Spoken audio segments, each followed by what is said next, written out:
एक छोटे से शहर में एक बिजनेसमैन रहता था, या व्यापारी कह सकते हैं। उसका कार्य था घर का निर्माण करना और उसके इंटीरियर, जैसे कि फर्नीचर के काम थे उसका। और उसका ये कार्य उसके आसपास के जो जगह थे, शहर थे, उसमें काफ़ी प्रचलित था, काफ़ी नाम था, जिससे दूसरे शहरों से लोग आते थे और उसके फर्नीचर के सामान खरीद के लेके जाते थे। लेकिन दोस्तों, जैसा कि आप जानते हैं, हर इस कार्य के पीछे कितने लोगों का मेहनत लगा होता है। जैसे नीचे जो कारीगर होते हैं उनका मेहनत लगा होता है, जैसे कि हम लोग नहीं जानते हैं। हम लोग केवल उस व्यापारी को जानते हैं जो कि फेस ऑफ द शॉप होता है या दुकान पे बैठता है। हम ये नहीं जानते हैं कि इस फर्नीचर के पीछे या ये जो सामान पड़ा है इसके पीछे किसका हाथ है, किसने इसका निर्माण किया है और उसने कितना मेहनत किया होगा। लेकिन बिजनेसमैन जो है, व्यापारी, वो ज़रूर जानता है कि इसके पीछे किसकी मेहनत है और कौन सबसे बड़ा कारीगर है। अब इस कहानी को आगे ले जाने से पहले मैं एक अपने चैनल का छोटा सा वीडियो क्लिपिंग आपको ज़रूर दिखाऊंगा, जिससे कि मेरे चैनल के विषय में आपको जानकारी होगी मैं किस तरह का वीडियो बनाता हूं। तो ये देखिए, मेरे चैनल के विषय में एक छोटा सा क्लिपिंग है। सब्सक्राइब कर लीजिए इस चैनल को और बेल आइकॉन दबाइए ऑल वाले पर, ताकि ऐसे ही और भी अच्छे अच्छे वीडियोस जो कि इस चैनल पे अवेलेबल हैं आप उनको देख पाएँ और ज्ञान की वर्धक की जो बातें हैं आपको भी वो सब सुनने को मिले। ज़्यादा से ज़्यादा इस वीडियो को या इस चैनल को शेयर करिए। जो भी आपको पसंद आता है उसको लाइक करिए, शेयर करिए अपने फैमिली एंड फ्रेंड्स में, और लाइक के साथ में, शेयरिंग के साथ में कमेंट करना बिल्कुल मत भूलिएगा। आपके कमेंट, रिव्यू बहुत वैल्यूएबल है। उम्मीद करता हूँ आपको अच्छा लगा होगा। तो चलिए कहानी को आगे लेके चलते हैं।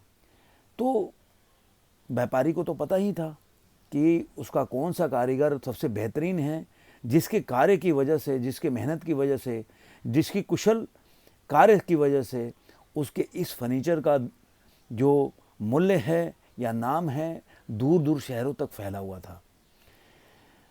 एक बार की बात है, जो उसके दुकान का या उसके शॉप का सबसे बड़ा कारीगर था, जो सबसे मशहूर था, जो सबसे कुशल कारीगर था, वो भी अपने कार्य से धीरे धीरे उम्र के साथ उसको ये महसूस होने लगा कि अब उसे आराम चाहिए, उसको अपने गांव जाना है और अपने घर बना के अपने घर में रहना है अपने परिवार के साथ। धीरे धीरे उसके जहन में ये बातें घर करने लगी और एक बार उसने निर्णय कर लिया कि मैं अब ये काम छोड़ दूंगा और वापस अपने घर जाऊंगा और वहाँ पे अपने फैमिली के साथ रहूंगा और जो बाकी का ज़िंदगी है मैं बिताऊंगा। इस विचार के आने के बाद उसने ये अपना विचार जो है अपने व्यापारी, अपने मालिक के साथ साझा किया। अब कोई भी मालिक, आप अपने को उसके जगह पे रखकर देखिए, कोई भी मालिक को ये पता चले कि जिस दुकान पे जिस कारीगर के मेहनत का फल है कि वो इतना आगे और मशहूर काम करने लगा या नाम होने लगा उसके काम का, वो अचानक से छोड़ने का फैसला कर ले, तो आपके ऊपर क्या गुजरेगी। आपको भी एक बार को शौक लगेगा कि उस जगह को कैसे फील करें, क्योंकि उसने उस व्यापार को कहाँ से कहाँ तक पहुँचाया था, उसके मेहनत, उसके कारीगरी का जो नाम था, कहाँ से कहाँ उस व्यापार को पहुँचाया था, वो सारे जहन में एकाएक आने लगता है। वैसे ही उस व्यापारी के जहन में भी ये बात आने लगी। लेकिन उस कारीगर के आगे उसकी एक न चली और उसको ये मानना पड़ा कि चलो आप जा सकते हो, क्योंकि आपने इतने दिन तक सेवा किया, तो मैं आपको फोर्स नहीं करूँगा रहने के लिए। अगर और किसी तरह का प्रॉब्लम हो, जैसे पैसे का हो या किसी तरह का भी और प्रॉब्लम हो जिसकी वजह से तुम छोड़ना चाहते हो, तो मैं तैयार हूँ, तुम जो बोलोगे उस पर हम मिल बैठ के बात करेंगे और उसका हल निकाल लेंगे। लेकिन चूँकि कारीगर का समस्या जो था, प्रॉब्लम था, वो उसको अपने घर जाना था, उसको घर की याद आ रही थी, अपने फैमिली के साथ रहना था। उसको पैसे का कोई ऐसा नहीं था कि उसको पैसा चाहिए, कहीं और पैसे मिल रहे हैं, क्योंकि ज़्यादातर लोग जब दूसरी जगह पैसे अच्छे मिलते हैं तो छोड़ देते हैं, या अपॉर्चुनिटी ज़्यादा मिलती है अच्छी तो लोग एक जगह से दूसरी जगह अपनी नौकरी को शिफ्ट करते हैं या अपने काम को शिफ्ट करते हैं। लेकिन उस कारीगर के पास ऐसा कोई समस्या नहीं था। कारीगर के पास समस्या था कि वो अपने फैमिली के साथ रहना चाहता था। तो उसने उस व्यापारी से ये सारी बातें शेयर किया, बताया कि मैं पैसे का या किसी और प्रॉब्लम से नहीं जा रहा हूँ, मुझे अपने फैमिली के साथ रहना है, मैं बाकी का ज़िंदगी अपने फैमिली के साथ गुजारना चाहता हूँ। तो व्यापारी ने बोला कि देखो, मैं तो तुमको कुछ नहीं बोल सकता, तुमको जाना है तो जाओ, लेकिन मैं चाहता हूँ कि ज़िंदगी में मैं तुम्हारी इस कारीगरी को याद रखूं कि तुमने मेरे लिए जाते जाते एक ऐसा काम करके गए कि मैं उसको कभी भूल ना पाऊं। तो लास्ट में जाते हुए तुम ऐसे काम करके जाओ कि मेरे जहन में हमेशा वो तुम्हारा काम बसा रहे और मैं तुम्हें हमेशा याद रखूं। तो तुमको एक आखिरी मौका देता हूं, उसके करके तुम जा सकते हो। तो बोला क्या? कह रहा कि एक छोटा सा घर चाहिए, तुम आप बनाओ और ऐसा बनाओ कि मैं ज़िंदगी भर उसको याद रखूं। तो जो कारीगर था वो सोचा कि चलो आखिरी काम है और इतना रिक्वेस्ट कर रहे हैं और इतना आग्रह कर रहे हैं तो कर देने में क्या जाता है, अब जाना तो है, आखिरी काम कर देते हैं। कारीगर को जगह दिखाया गया और काम बता दिया गया।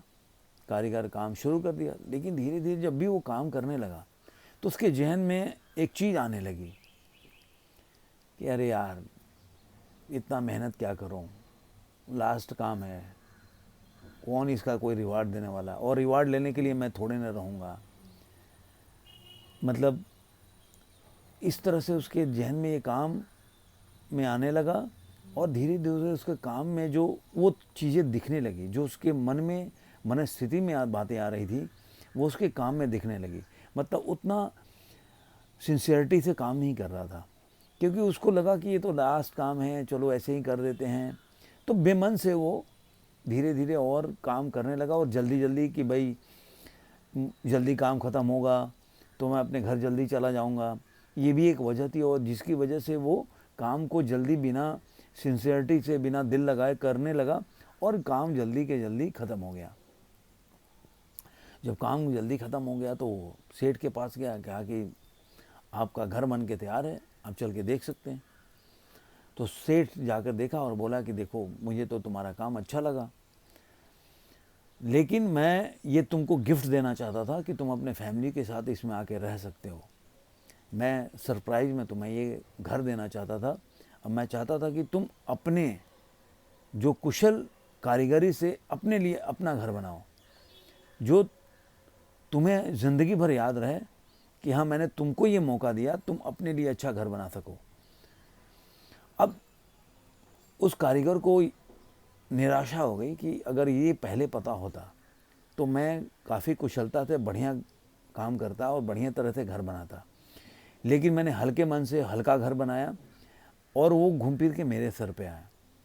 दोस्तों, इस कहानी से हम चाहे तो सबक ले सकते हैं, क्योंकि हर कहानी हमें कुछ ना कुछ सिखा के जाती है।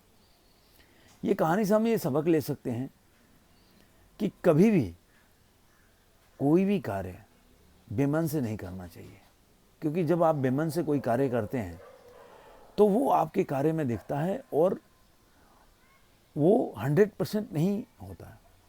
उसको आप भी अगर एक तरह से अगर खरीदने के हिसाब से देखें कि अगर आप ग्राहक हैं और उस सामान को खरीदना चाहते हो तो आप अपने बनाए हुए उस चीज़ को खरीदने से पीछे हटेंगे।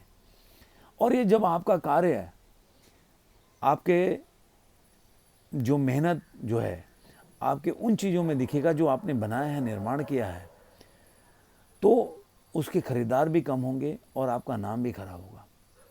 तो कभी भी दोस्तों, कभी भी आपकी ज़िंदगी में ऐसा मौका मिले कि आपको लगे कि अरे चलो ऐसे ही कर देते हैं, तो कृपया करके ज़रूर सोचें, अगर मुझे ख़रीदना होगा, अगर मुझे ये चीज़ चाहिए तो मैं क्या लूँगा क्या।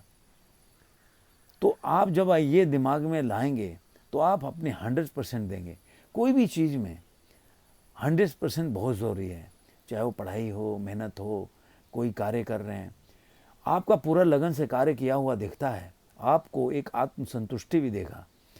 और सबसे बड़ी बात, जिसके लिए आप ये सोच सके कि शायद अगर ये मेरे को मिल जाता तो मतलब आपका बनाया हुआ चीज़ आपको मिल जाता तो मतलब आपको ये लगे कि ये मेरा बेस्ट वर्क है।